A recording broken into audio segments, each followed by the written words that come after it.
But I went downstairs and I plugged in my guitar and I just fucking screamed. And it's the first time I ever screamed. And it was like amazing.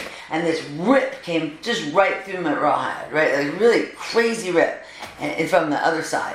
And I was fucking inspired. And it's the first time I've been inspired, pretty much in my life, was in Minnesota in that basement. You know, and this is where you go. You follow what's warm. You follow the love. So, I just got really good at scream singing, and then no one else really does it that much. It's like it really fucks with your voice, but it's like it's a cool thing to be able to do, and it really served me for a long time. And then it serves me when I need it, but it doesn't serve me as much anymore because I'm not angry anymore. So then I got this fashion thing happen. It was amazing. I was just talking about it, where I did this Versace campaign, and I did not know that Avedon was Avedon.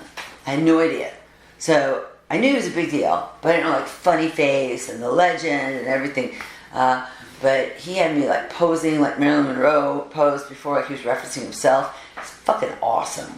But I didn't know. And then I just figured it out. I figured it out because I saw Stephen Meisel's shots of me in Vogue, and I was like, well, he knew what the fuck he was doing. It was nothing that I wanted, but it was definitely, there's a point in time, this Meisel shoot was like Meisel, Kevin O'Quinn, and Guerin. They know what the fuck they're doing. But I wanted to like give them all my information and do all the things I wanted to do. I wanted to shoot like a vintage look and a racetrack and all this shit. And they were and they put me into stuff and they clipped stuff on me. I went along with it to some extent. That looked great. So I had this realization that it's not just about what you think, it's about what other people think and what they bring to the table if they're really good. So that was a big revelation for me. And the Avedon thing, I didn't know he was Avedon until really I read about him. There was no internet at the time.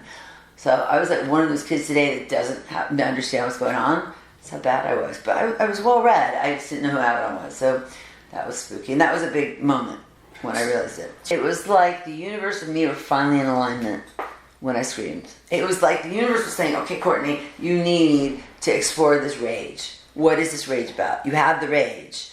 And you have grace to some extent. You have some prettiness to some extent. Mostly you have the rage with that age. And I was like 88 was Minneapolis. And I screamed. And I didn't have to be fat anymore. I didn't have to like try and prove myself anymore. I wasn't promiscuous anymore. All at mile one way. Like melted. And this for sure knowledge in how I was going to do came upon me. And I really believed that I could put a band together now.